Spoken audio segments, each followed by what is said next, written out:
pelos comentários, todos eles muito acalorados, dos colegas nas redes sociais, protestando contra algo que eu ainda não tinha visto.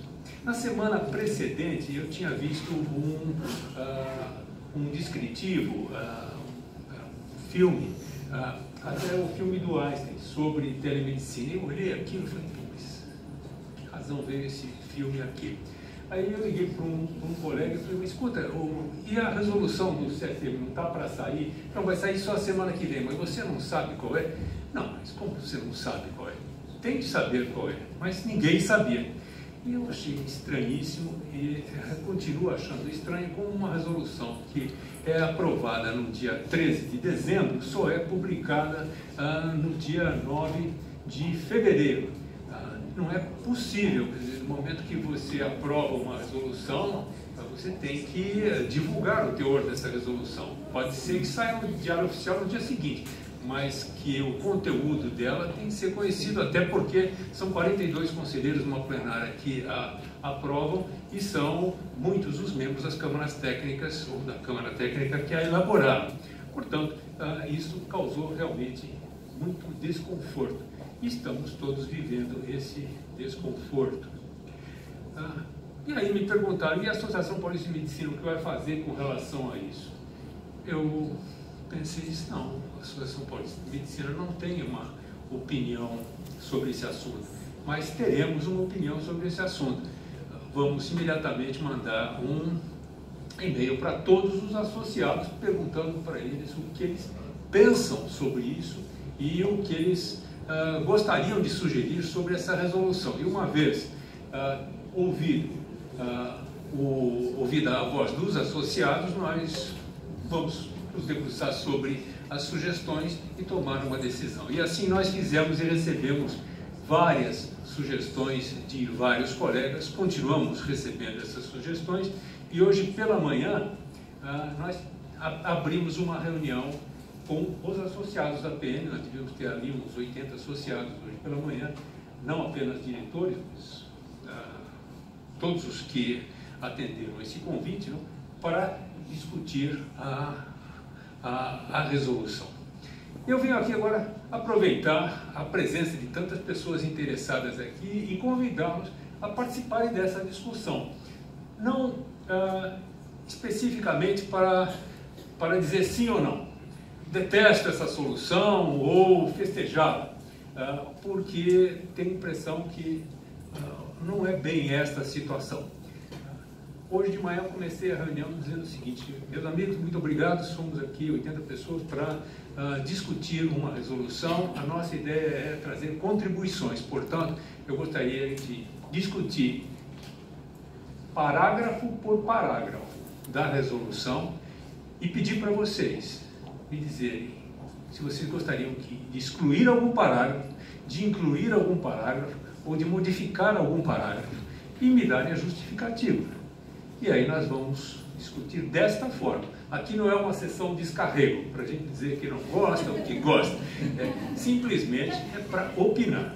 E, portanto, nós elaboramos uma planilha muito simples e que eu vou passar para todos os interessados que quiserem contribuir com ela, da seguinte forma: aqui tem um texto original, aqui tem um espaço para quem quiser colocar a modificação e aqui no terceiro espaço qual é a justificativa. E declinar o seu nome vai estar disponível, posso mandar aqui para o CIMASP amanhã, e aqueles interessados que tiverem alguma ideia, por favor, contribuam, porque daqui a alguns dias nós poderemos ter uma ideia do que nós pensamos sobre isso. Eu vou falar um pouquinho sobre as sugestões que já chegaram, só para nos atualizarmos, porque esse processo nos incomodou, até porque não participamos da discussão para e passo a sua ocorrência, não? Então, à medida que as sugestões forem chegando, eu vou tentando publicá-las. Bom, nós tivemos um grupo de colegas que disse, não, de jeito nenhum, medicina é olhar o paciente, sentir o cheiro do paciente, apertar a mão do paciente, enfim. E, portanto, isto não é aceitável. outros colegas disseram, puxa vida, fantástica, essa é uma resolução muito atual, muito moderna, enfim, está nos abrindo um caminho interessante. Posso lhes garantir que não foi tão grande o número de colegas que sugeriram uma coisa ou outra. Aí nós começamos a ter sugestões. E eu vou agrupar as sugestões, em função da exiguidade do tempo, em 4 questões maiores.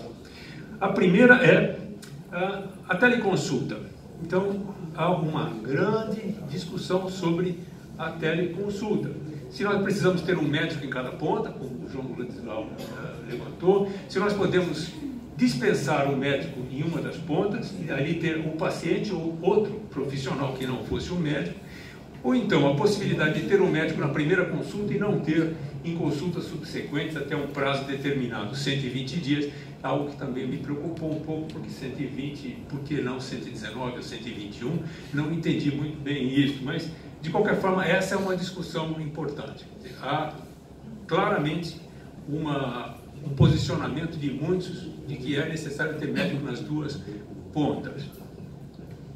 A segunda questão que me preocupou demais foi a questão do livre-arbítrio e da decisão do paciente, do consentimento do paciente. Ora, quando eu pergunto para o doutor Irã, doutor Irã, o senhor consente em fazer em ser teleconsultado? O doutor Irã, antes de responder sim ou não, ele vai perguntar qual é a outra alternativa. Se eu disser, a outra alternativa é nada, pronto, o senhor não tem outra alternativa, o senhor consente?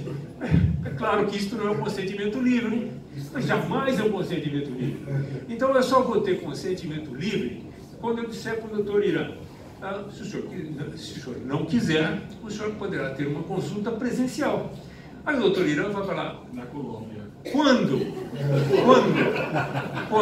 Se disser uma consulta presencial daqui a 6 meses, por favor, não é um consentimento livre.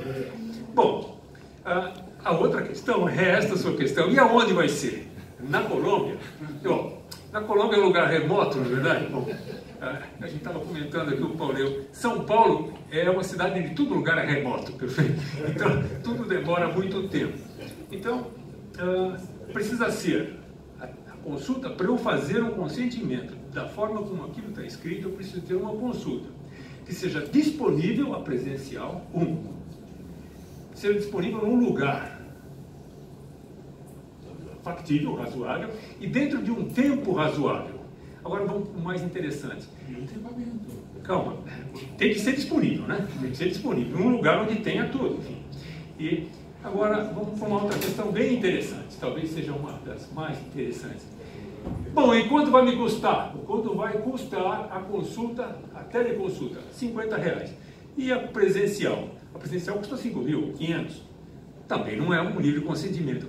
É absolutamente necessário que, quando eu elaborar um termo de consentimento, isso até o momento não houve discordância, que seja possível uma consulta presencial em tempo razoável, num lugar razoável, ao mesmo custo do que a consulta à distância. Ao mesmo custo.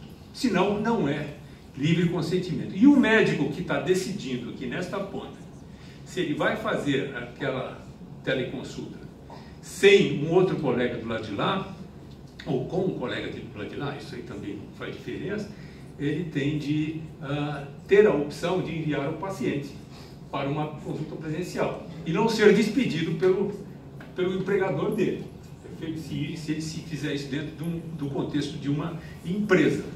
Perfeito? Então, isso é absolutamente necessário. Porque se eu aceitar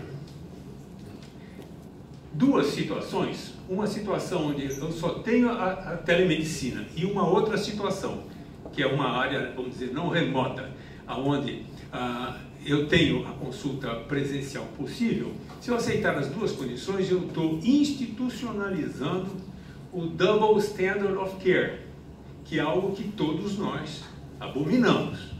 Não há nenhuma dúvida que você não pode ter dois padrões de atendimento. Isso não é possível.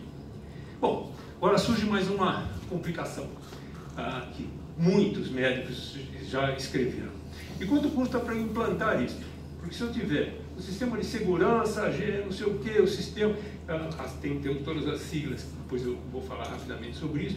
Ao colocar esses sistemas todos no meu consultório, será que eu vou poder fazer teleconsulta no mesmo nível que o Eliezer mostrou, que é feito no Einstein? Não sei. Talvez para você ter toda essa infraestrutura, você precise de um volume que não seja um volume atingível num consultório de um médico individual.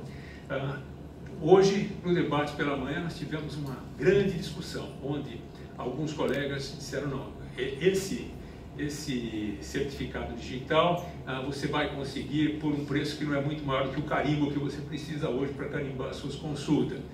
E que você precisa, depois, ao lado disso, você precisa de um prontuário eletrônico, que os prontuários eletrônicos hoje são facilmente acessíveis. Mas já outros disseram que não era bem assim.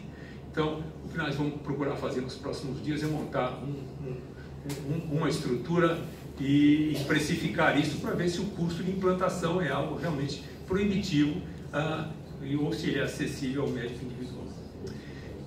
Enfim, existe uma questão subjacente a isso, que é a nossa formação e é a situação que nós vivemos hoje na medicina.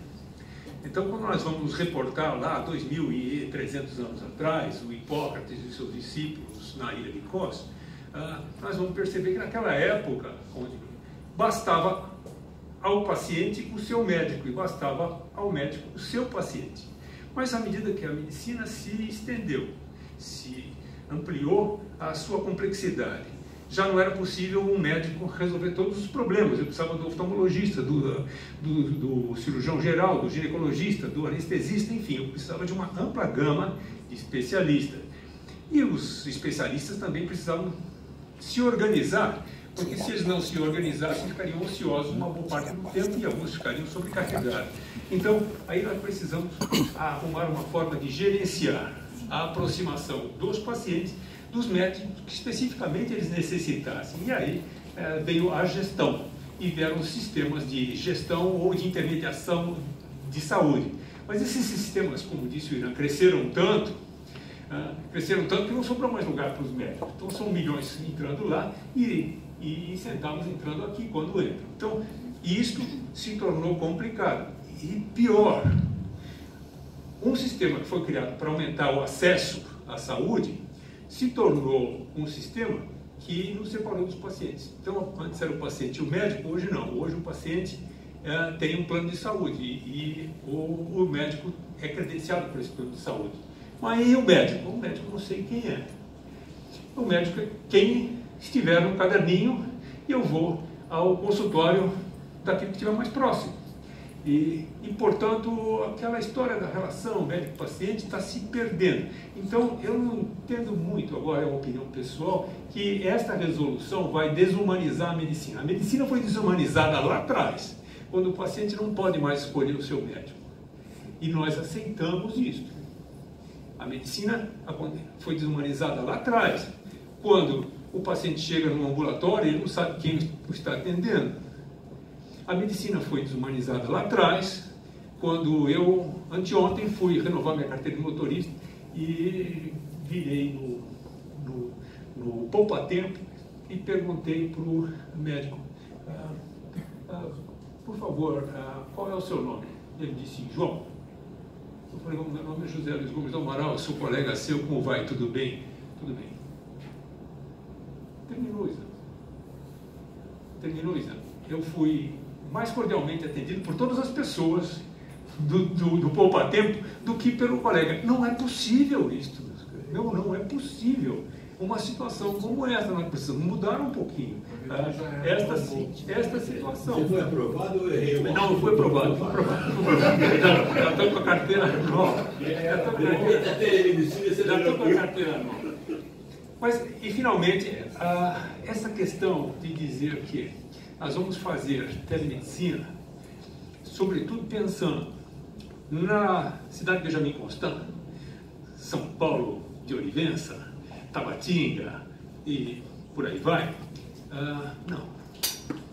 Não, isto não é o caso. Por quê? nós precisamos ter assistência médica nessas regiões, nós não precisamos ter mais médicos. Mais médicos é o maior equívoco que já foi criado e que continua vigente. Os cubanos foram embora, mas nós temos milhares de médicos sem diploma válido no Brasil trabalhando lá. Ninguém conta essa parte, todo mundo gosta de dizer que são médicos brasileiros agora, não tem mais cubanos. Calma, entre um cubano com diploma válido e um brasileiro sem diploma válido, não há o que escolher. Então a questão aí não é escolher a nacionalidade, é ter certeza que todos os diplomas são válidos.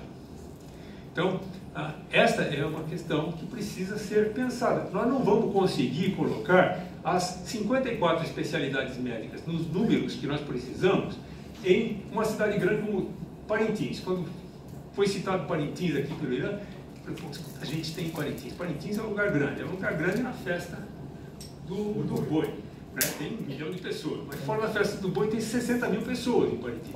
E com 60 mil pessoas eu não posso lotar todos os ambulatórios com todas as especialidades necessárias e as salas cirúrgicas e assim por diante. Então, eu preciso lá ter médicos, sim, mas eu não vou ter todas as especialidades. Então, aqui é interessante, à medida que eu tenho algumas especialidades, eu posso ampliar um pouco as valências desses médicos, dessas especialidades, com o apoio à distância do oftalmologista aqui, se não houver oftalmologistas em quantidade suficiente, e de tempos em tempos esses oftalmologistas virão a Parintins para prover a assistência necessária. Em nenhum lugar do mundo civilizado você tem um médico que se desloca para uma aldeia esquimó para morar lá. A ideia de fixar morando o médico na cidade é uma doutrina absolutamente incompreensível. Até porque eu atendo na Vila Mariana e moro no Morumbi, não tem nada a ver uma coisa com a outra. E, portanto, não é necessário que eu more em Vila Mariana para atender só as pessoas do meu quarteirão. A ideia de fixar um médico num lugar é um equívoco. E a partir desse equívoco nós cometemos vários outros equívocos. Um deles é o mais médico. Como no Canadá se resolve esse problema? O Serviço de Saúde canadense tem um corpo médico que, em rotação, fornece atenção médica nas áreas mais remotas.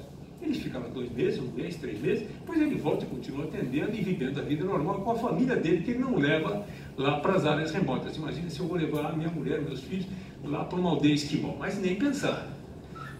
Portanto, nós estamos com um sistema de saúde equivocado e que, para aproveitar adequadamente recursos tecnológicos que hoje são disponíveis e usados com grande sucesso em vários lugares do mundo, e como foi demonstrado aqui no Brasil também, nós precisamos uma melhor regulamentação. Então, o convite a todos é que, se vocês se dispuserem a ler a resolução, item a item, e encontrar formas de sugerir modificações para aprimorá-la, penso que seria extremamente importante. E importante para que isso, e é importantíssimo fazê-lo imediatamente. Pode ser que o Conselho Geral de Medicina aguarde 60 dias, ou mais outros 60, etc. Mas a prática clínica e todas as empresas envolvidas nela não vão aguardar 1 minuto, eles já estão aprimorando os seus processos. E nós temos que definir quais são os processos que nós entendemos que sejam adequados para uma prática clínica. Talvez não exatamente aquilo que fosse a medicina hipocrática de 2.300 anos, mas a medicina humana que nós gostaríamos todos de receber e de prover. Muitíssimo obrigado. Muito obrigado.